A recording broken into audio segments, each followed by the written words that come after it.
हाय अस्सलाम वालेकुम everyone, I hope you all are doing great and खुश आमदीद एक नई एपिसोड के साथ। और आज मैं आपसे अपनी रमज़ान रूटीन शेयर करूंगी कि विद 2 किड्स मेरी कैसी रमज़ान रूटीन है।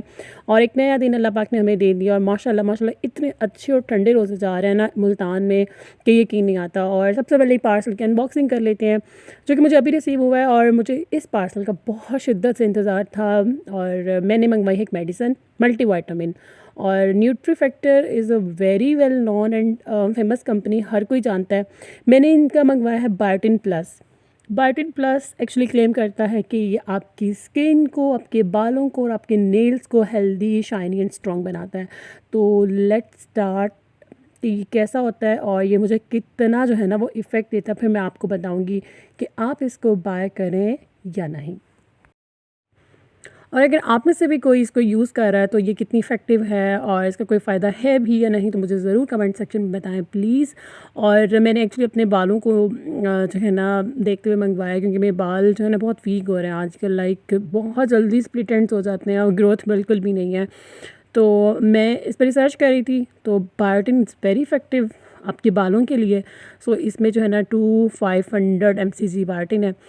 सो इंशाल्लाह I hope it will works. और जनाब ये 30 टैबलेट्स हैं और बहुत छोटी छोटी टैबलेट्स थी और बॉटल इसकी इतनी बड़ी थी। और ये मैंने इनकी वेबसाइट से ऑर्डर की है और ये मुझे मिली है 990 में। और कोई भी जो है ना वो डिलीवरी चार्जेस मैंने इसके पे नहीं किए। तो खैर अब जो है ना अपने बच्चों को देख लेते हैं। फ़ारिज़ जैसे स्कूल से आया तो मैंने आज उसको शॉवर देना था और मैं यहाँ पे कपड़े निकाल रही थी। और आज मुझे ख़ुद भी शॉवर लेना है, तो मैं जो है ना वो कपड़े मैंने प्रेस कर दिए, बच्चों के भी और अपने भी। और आज मैं ये पहन रही हूँ, ये है तो बहुत पुराना सूट, 2 साल पुराना, बट ये जे डॉट का कुर्ता है, काफ़ी लूज़ था। और आपको पता है कि आजकल इतना मिक्स मौसम चल रहा है, दोपहर में हल्की सी गर्मी हो जाती है, शाम में ठंडी हवा चलती है और रात में आजकल बारिश हो रही है मुल्तान में। और ये मैंने अपने छोटे बेटे के कपड़े निकाल दिए थे। और इस तरह जो है ना आज उनका शॉवर डे है। और उसके बाद मैंने बच्चों को शॉवर दिया और अब अपने कमरे की जो हालत है ना थोड़ी सी वो दुरुस्त कर लेते हैं और बस एक चुटकी बजाते हैं और मेरा कमरा बिल्कुल सेट। बट एक्चुअली में ऐसा होता नहीं है, हमें इस चुटकी के पीछे बहुत मेहनत करनी पड़ती है। और बस ये होता है कि बच्चों को मैंने शॉवर दिया और उसके बाद जो है ना वो जल्दी से अपना रूम ऑर्गेनाइज़ कर दिया और सारी जो है ना वो डस्टिंग वगैरह कर दी ताकि रूम साफ़ हो जाए। और बच्चों के साथ तो बहुत भागम भाग काम करने पड़ते हैं और जब रोज़ा होता है तो बस थोड़ी सी मुश्किल हो जाती है। और अब जो है ना उनका लंच टाइम हो रहा था और मैं फ़ारिज़ को डांट रही थी कि आपने जो है ना वो शूज़ के साथ आप बेड पे क्यों बैठे हैं, मुझे अभी मैंने शीट चेंज की है। और बच्चों को आजकल खिलाना बहुत मुश्किल लगता है, तो मैं आजकल फ़ोकस कर रही हूँ कि मैं अपने बच्चों को पराठा दूँ। सो बस मैं नॉर्मल आटे का जो है पराठा बना देती हूँ और उसके अंदर फिलिंग कर देती हूँ, कभी शामी कबाब की, कभी अंडे की या फिर कभी चिकन की। और paratha is very important for growing, जो बच्चे होते हैं ना जो ग्रो कर रहे होते हैं। तो खैर अब आपसे एक ऑनेस्ट रिव्यू शेयर कर लेती हूँ। और ये है जनाब स्क्रब ऑरिफ्लेम का। ऑरिफ्लेम एक बहुत वेल नोन और बहुत ही फेमिलियर कंपनी है, हर कोई ऑरिफ्लेम को जानता है और इनकी प्रोडक्ट्स भी बहुत अच्छी हैं, बहुत वर्थ बाइंग है। ये इनका स्क्रब है, ये बहुत फेमस स्क्रब है। और आप कोई भी ऐसी व्लॉगर या ब्लॉगर नहीं है जिसने इसका रिव्यू ना किया हो और इसकी तारीफ़ ना की हो। बॉटल इज़ लुक लाइक कुछ इस तरह से गोल्डन से कलर की इसकी बॉटल है। और ये थोड़ा सा आपको जो है ना वो इसमें नज़र नहीं आ रहा लिखा हुआ, क्योंकि जब यूज़ होता है ना तो उसका जो पेंट वो उतर गया। और इसकी कुछ इस तरह से है कंसिस्टेंसी, इसका कलर, इसकी थिकनेस आप चेक करें और इसकी खुशबू बहुत ज़्यादा प्यारी है। और इसके अंदर है जनाब शुगर प्लस हनी और मिल्क। और ये जनाब ड्राई स्किन और कॉम्बिनेशन स्किन के लिए बहुत अच्छा है। और ऑयली स्किन वाले इसको अपनी बॉडी में यूज़ कर सकती हैं, लाइक अपनी आपके हाथों के लिए, आपके पैरों के लिए बहुत अच्छा ये मैनीक्योर पेडिक्योर का भी काम करता है। It's basically sugar scrub milk and honey body scrub. आप इसको फेस पे भी यूज़ कर सकते हैं। बॉडी पे अगर आप यूज़ कर रहे हैं तो आप 3 मिनट इसका मसाज कर सकते हैं। लाइक अगर आप अपने पाँव साफ़ करना चाहते हैं, अपनी नेक की मैल उतारना चाहते हैं, अपने नकल्स पे हाथों पे यूज़ करना चाहते हैं, तो 3 मिनट्स तक आप अपने पार्ट ऑफ बॉडी पे मसाज करें, अपनी स्किन को जो हल्का सा गीला कर लें। और अगर आप फेस पे यूज़ कर रहे हैं तो 1 से 1.5 मिनट काफ़ी है कि आपको इंस्टेंट जो है ना वो ब्राइटनिंग और ग्लोइंग लुक देता है और आपका कॉम्प्लेक्शन एकदम लाइटन अप हो जाता है। और इसके रिव्यूज़ आप जिस भी ब्लॉगर या व्लॉगर के देखेंगे बहुत ही पॉजिटिव और बहुत ही जो है ना अच्छे इसके रिव्यूज़ हैं। तो ऑरिफ्लेम की प्रोडक्ट्स बड़ी वर्थ बाइंग होती हैं। इट वर्क्स बट थोड़ा सा जो है ना इट टेक्स टाइम। बट इस शुगर स्क्रब की ये ख़ासियत है कि ये आपको इंस्टेंट रिज़ल्ट देता है। और जनाब उसके बाद मैंने ख़ुद शॉवर लिया और शॉवर के बाद जो एक हाउसवाइफ़ की जो ना हल्का सा टचअप होता है वो कर लेते हैं। और मैं यहाँ पे मॉइस्चराइज़र यूज़ कर रही हूँ। ये बेसिकली कूलिंग लोशन है, मैटिफाइंग लोशन है, मॉइस्चराइज़र है फॉर ऑयली स्किन। ये भी ऑरिफ्लेम का है। इस मैं आपको जो है ना वो रिव्यूज़ दूँगी एक अलग डिटेल्ड वीडियो पे।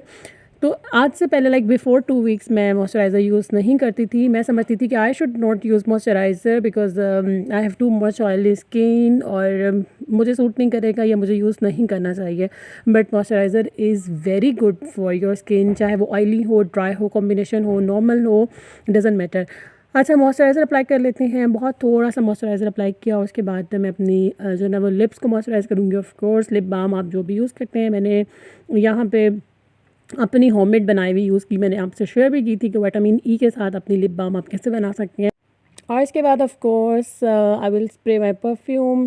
It's very important because everyone should smells nice, ताकि साथ वाले भी आपसे खुश रहें और किसी को भी किसी भी किस्म की स्मेल जो है ना वो नहीं आए। ये बहुत ही बेसिक टचअप है जो कि हर फीमेल का जो है ना, जो कि हाउसवाइफ जो होती है उसका होता है आफ्टर एवरी शावर। उसके बाद ऑफ कोर्स लोशन, ये वाला निविया का लोशन बहुत ज़बरदस्त है। लाइक मैं कहती हूँ उसका कोई मुकाबला नहीं, बट इसकी प्राइसेस इतनी हाई होती जा रही है ना, ये 1500 तक पहुँच गया। और जब मैंने इसको बाय किया था ना फर्स्ट टाइम आज से 2 साल पहले, तो ये जस्ट 600 रुपीज़ में आ जाता था। तो खैर हल्का सा टचअप कर लेते हैं। इसके बाद असर का टाइम हो गया था और इस दौरान मैंने माशाल्लाह अपनी नमाज़ में भी पढ़ी, ज़ोहर की, असर की और कुरान पाक भी पढ़ा। और फिर आ जाते हैं जनाब किचन में, क्योंकि इस वक्त 5:15 हो रहे हैं और इफ्तारी का टाइम हुआ जाता है। और ये मैं आपसे शेयर कर रही हूँ कि हमने जो होममेड बनाए थे अपने रोल, समोसे और शामी कबाब, मैं वो चेक कर रही थी कि आज जो है ना इफ्तारी में क्या फ्राई होगा और वो देख लेते हैं।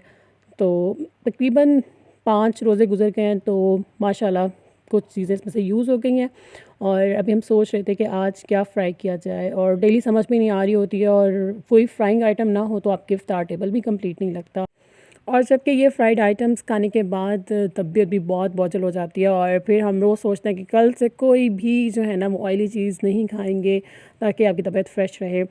तो खैर साथ में बन रहा है आज खाने में पुलाव, चने का पुलाव। और हमने सोचा कि कल पकोड़े थे और समोसे थे, आज रोल फ्राई कर लिए जाते हैं। ये है स्प्रिंग रोल, इसमें 3-4 वेजिटेबल, साथ में चिकन है। और आप लोग बताएं कि आप लोग इफ्तारी में क्या क्या बनाते हैं। और पाकिस्तान में जो है ना वो बड़ी ही बेसिक इफ्तारी होती है, समोसे, रोल, पकोड़े, फ्रूट चाट, नींबू पानी, स्कंजबीन जिसे बोलते हैं, इस टाइप की चीज़ें। इसके बगैर आपका इफ्तार टेबल कंप्लीट नहीं होता। साथ में मेरी जेठानी मतलब बड़ी भाभी बना रही थी चने का पुलाव, और हम लोग जो है ना साथ मिलकर काम कर लेते हैं। कोई खाना बना लेता है तो कोई इफ्तारी की तैयारी कर लेते हैं। और ड्रिंक भी डिफरेंट बनते हैं, कभी हम लोग शेक बना लेते हैं स्ट्रॉबेरी का, कभी दूध थोड़ा बन रहा होता है। तो आज जो है ना हमने स्किप किया है दूध वाली आइटम, तो हमने बनाया है आज टैंग ऑरेंज फ्लेवर में। और अच्छा, इफ्तारी के बाद ना लिक्विड बहुत मज़े का लगता है। और ऑयली आइटम्स, फ्राइड आइटम्स देख के तो अच्छी लग रही होती है बट खाई बिल्कुल नहीं जाती हैं। और ये रोल मैंने फ्राई कर लिए थे, और इसमें से थोड़े से कहीं कहीं एक आधा बर्न हो गया था, but please ignore, please ignore. क्योंकि असर के बाद 2 बच्चों के साथ बोल बोल के जो रोज़ा लग रहा होता है ना, वो बस आप नहीं समझ सकते। तो खैर फाइनली हमारा जो है ना इफ्तार टेबल, आज सिंपल सा इफ्तार टेबल रेडी हो गया था। इसमें थे आज समोसे, और साथ में बने थे घर में होममेड जो दही फुल्कियाँ होती हैं ना वो बनाई थी। और इसमें वाइट चने भी ऐड किए थे, बाकी आलू बॉयल करके आप ऐड कर सकते हैं। और साथ में रोल थे। और ये बहुत ही सिंपल सा जो है ना हमारा इफ्तार टेबल है। अभी इफ्तारी में जो है ना 15 मिनट बाकी हैं, और भाभी जो है ना वो कुरान पाक पढ़ रही थी, और मैंने इफ्तार टेबल जो है ना सेट कर दिया था। साथ में हमारा है बिल्कुल ड्रिंक टैंग, जो कि बच्चों का बहुत फेवरेट होता है। और खाना हम लोग तकरीबन अगर राइस हो तो फ्रेश बना लेते हैं इफ्तारी के बाद, अदरवाइज़ सालन पहले ही रेडी हो जाता है। और अभी पूरे 15 मिनट बाकी है इफ्तार में, आज हमने पहले ही सेट कर दिया है। और आजकल मुझे ये चिली गार्लिक सॉस बहुत अच्छी लग रही है हर फ्राइड आइटम के साथ। और इस टाइम जो है ना हम दुआएं मांग रहे होते हैं, क्योंकि इफ्तारी से पहले का बहुत कबूलियत का वक्त होता है, बहुत प्रीशियस टाइम होता है। तो प्लीज़ कीप प्रेइंग सबके लिए, अपने लिए, अपनी फैमिली के लिए। और मुझे ये बताएं कि आपको मेरा आज का व्लॉग कैसा लगा, और क्या मुझे व्लॉग्स बनाने चाहिए या नहीं, और आपको मेरे व्लॉग्स कैसे लगते हैं। और स्पेशली रूटीन व्लॉग। तो इफ्तारी के बाद नमाज़ पढ़ने के बाद फिर ये होता है कि मैं फ़ारिज़ को स्टडीज़ करवा लेती हूँ, और स्टडीज़ के बाद ऑफ़ कोर्स थोड़ा सा लाइट सा डिनर होता है, और फिर मग ऑफ़ टी, ऑफ़ कोर्स चाय। मेरा तो इफ्तारी के फ़ौरन बाद दिल कर रहा था कि मैं चाय बनाऊँ, बट सुस्ती इतनी हो जाती है कि थोड़ी देर लेटना पड़ता है। फिर डिनर के बाद में एक दफ़ा चाय पीती हूँ, और चाय सहरी में भी बहुत अच्छी लगती है। तो बस यही था मेरा आज का vlog. I hope you like the video. Please please अपना रखें बहुत सारा ख्याल। Thanks for watching. Bye bye, अल्लाह हाफ़िज़।